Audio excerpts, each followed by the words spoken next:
dambuhalang bagyo paparating na. Bagyong Uwan o international name na Phong Wong bahagyang lumakas habang patuloy na kumikilos pahilagang kanluran. Posibleng maging isang super typhoon category bago ito tumama sa kalupaan. Mula Luzon hanggang Mindanao, maghanda na po Pilipinas. Magandang araw Pilipinas, ito ang Pilipinas Weather ngayon. Ngayong araw ng Biyernes, November 7, 2025, narito na ang ating update sa panahon. Kung bago ka lamang sa ating channel, please like, share, and subscribe para lagi ka updated sa panahon. Salamat sa iyong suporta. Mga kababayan, ayon sa Pag-asa, ang sentro ng Tropical Storm Phong Wong ay tinatayang nasa layong 1,550 kilometers silangan ng northeastern Mindanao na nasa labas ng ating Philippine Area of Responsibility. May maximum sustained wind ito na 85 kilometers per hour, malapit sa gitna, at may pagbugso hanggang 105 kilometers per hour.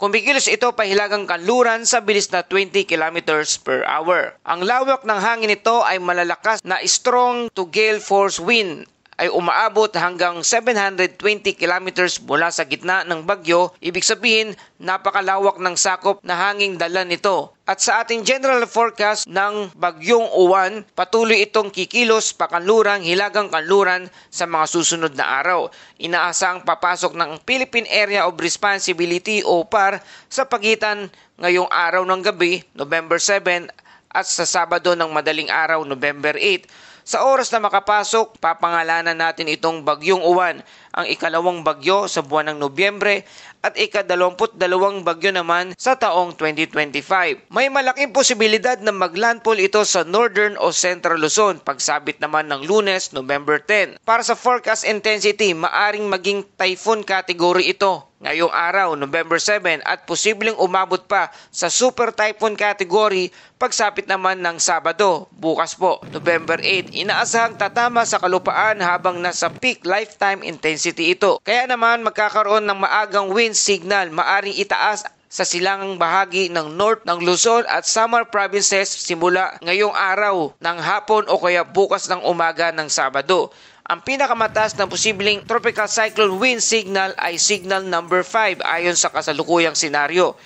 Paglala ng panahon ay magsisimula sa Linggo, November 9, lalo na sa mga probinsya ng Cagayan, Isabela, Aurora at Quezon. Mararamdaman na po niyan ang outer rain bands ng Bagyong Uwan. At sa Lunes ng umaga hanggang Martes, November 10 to November 11, posibleng makakaranas na ng lifetime-threatening storm condition ang buong northern at central Luzon. Kaya naman mataas ang banta ng coastal flooding lalo na sa silangang baybayin ng buong Luzon. Sa marine hazard katamtaman hanggang maalon na karagatan sa Hilaga at silangang baybayin ng Luzon at Visayas ngayong araw hanggang Sabado. Mula Linggo, asahan ang napakaalon hanggang napakataas na alon, very rough to phenomenal seas sa halos buong Luzon at silangang Visayas. At may gale warning para sa baybaying dagat, inaasahang ilalabas ng Pag-asa bukas ng Sabado. Sobrang tindi po nito mga kababayan. Ang lawak at lakas pa lang ng hanging dala ng Bagyong Uwan ay ramdam na agad. Habang patuloy itong lumalakas, kailangan nating manatiling alerto at maagang maghanda. Mas mabuti ng handa kaysa magulat. Mga kababayan, ang Bagyong Uwan, ito ay napakalawak na sirkulasyon na mayroong strong to gale force wind ay umaabot hanggang 720 kilometers mula sa sentro. Dahilan para sabihin kayang-kayang sakupin nito ang buong Pilipinas, ang lawak ng kalupaan nito. Hindi lamang po Luzon ang posibleng maapektuhan kundi pati Visayas at ilang bahagi ng Mindanao dahil sa malawak at hangin na dala nito. Base sa forecast, papasok ito sa ating Philippine Area of Responsibility ng Sabado, November 8 ng madaling araw. At posibleng maglandfall sa northern o central Luzon sa Lunes naman, November 10. Ayon sa Google DeepMind ay nagpapakita ng bahagyang southward shift o posible itong lumapit sa Bicol region bago maglandfall sa Aurora o kaya sa Quezon Province. Kung lalong bababa ang track ay posibleng direkta nitong tamaan ang Catanduanes bago matumbok ang buong Central Luzon. At posibleng umabot nga ito sa super typhoon category at wind signal number 5 ang highest possible alert ayon sa Pag-asa.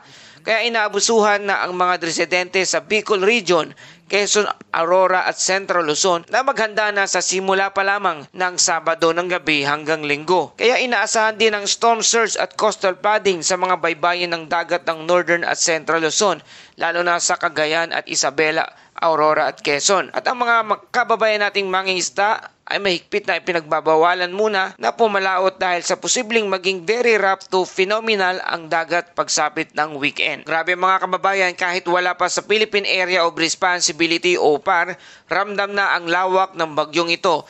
Kung tutusin, parang higanting sombrero ng ulap na bumabalot na sa silangan ng bansa. Kaya huwag nating ipagsawalang bahala ang mga early warnings na ito. Kung matatandaan ninyo mga kababayan, noong 2020 ay tumama ang isang super typhoon Rolly o Goni na may halos kaparehong track at lawak ng bagyong Uwan. At noong 2016 naman, ang super typhoon Lawin o Haima ay tumama rin sa Northern Luzon at nagdulot ng malawakang pinsala. Ang pattern ngayon ay halos pareho. Late year super typhoon na tinatamaan ang Luzon bago magpasko. Ibig sabihin, nagbabalik ang amihan Pacific Convergence na karaniwang nagiging daan ng mga powerful typhoons. Kaya't hindi biro itong bagyong Uwan na parating at dapat nating seryosohin ang paghahanda. Kaya naman patuloy po nating aabisuhan na maghanda na ang buong North Luzon, Central Luzon, South Luzon at ganoon din naman ang Bicol Region. Mula Region 1, Ilocos Region na binubuo ng Ilocos Norte, Ilocos Sur, La Union, Pangasinan, maghanda po tayo. Sunod naman ang Region 2, Cagayan Valley na binubuo ng ilang probinsya ng Batanes, Cagayan, Isabela, Nueva Vizcaya, Quirino, Cordillera Administrative Region na binubuo naman ng ilang mga probinsya ng Abra, Apayao, Benguet, Ifugao, Kalinga, Mountain Province. At Region 3, Central Luzon na binubuo ng Aurora, Bataan, Bulacan, Pampanga, Nueva Ecija, Tarlac at Zambales. Kasama na maghanda ang National Capital Region na binubuo ng ilang mga syudad o cities and municipality ng Caloocan, Las Piñas, Makati, Malabon, Manila, Mandaluyong, Marikina, Navotas at Pasay City. At ang Region 4A Calabarzon na binubuo ng Batangas, Cavite, Laguna, Quezon at Rizal. Patuloy po nating seryosohin ang paghahanda. Kaya naman ang RDRRMC ng Calabarzon itinaas na ang red alert dulot ng papalapit ng bagyong Uwan. Partikular po nating inaibusuhan ang mga nasa Bicol Region area at Central Luzon na maaring unang posibleng maglandfall ang bagyong Uwan. At narito ating mga safety reminders. Mga kababayan, ito ang ilang paalala mula sa Pag-asa at ng NDRRMC. Ihanda ang emergency kit, flashlight, battery, tubig, pagkain at first aid. I-charge na ang inyong mga cellphone at power bank habang may kuryente pa. I-secure ang bubong, alagang hayop at mahalagang dokumento. I-monitor ang mga opisyal na advisories mula sa DOST, Pag-asa at lokal na NDRRMO. Sa mga baybaying dagat, lumayo muna sa dalampasigan at iwasan mag-selfie sa alon. Sa mga nakatirang malapit sa bundok o ilog, mag-alerto sa landslide o flash flood warnings. Huwag na po nating hintayin ang huling sandali bago kumilos. Mas mabuting sobra ang paghahanda kaysa magsisi sa huli. At narito ating Bible verse of the day mula sa Psalms 46 verse 1 hanggang 2. God is our refuge and strength, an ever-present help in trouble. Therefore, we will no fear, though the earth give away and the mountains fall into the heart of the sea.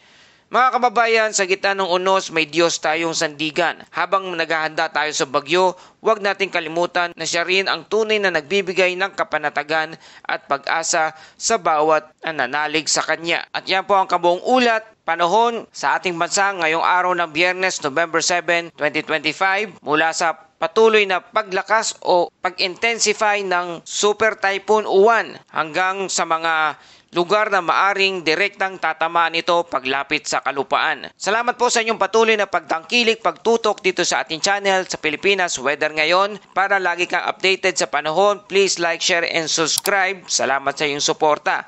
Ito ang Pilipinas Weather Ngayon na lagi nagpapaalala, maghihanda, maghiligtas, mag-alerto. Ingat tayong lahat.